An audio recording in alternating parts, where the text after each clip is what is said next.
Malmö stads näringslivspris inom mångfald delas ut till ett företag eller en organisation där mångfald är normen och som genom sin verksamhet inspirerar andra att ta tillvara de fantastiska möjligheter som Malmös hela befolkning erbjuder.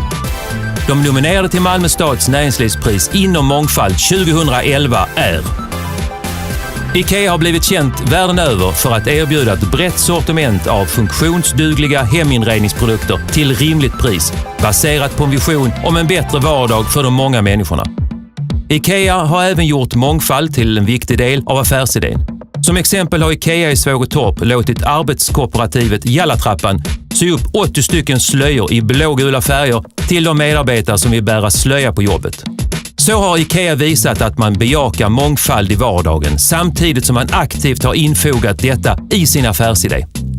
Radisson Blu är en förstklassig hotellkedja med över 200 hotell runt om i världen. I Malmö ligger Radisson Blu på Östergatan 10 i direkt anslutning till det nya kvarteret Karoli.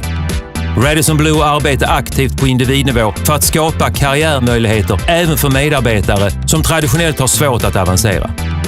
Genom stöd och engagemang på olika mångfaldsarenor visar Radisson Blu hur man kan omsätta skrivna policies i aktiv handling och leverera starka resultat.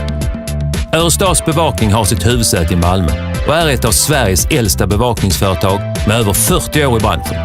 Företaget erbjuder bevakningstjänster för butiker, företag, privathem och offentliga inrättningar.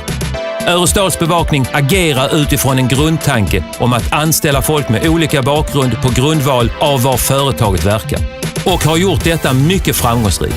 Örestads bevakning visar på ett konkret vis att det går att koppla mångfald till affärsnytta och därigenom genomföra sin uppdrag på ett bättre sätt.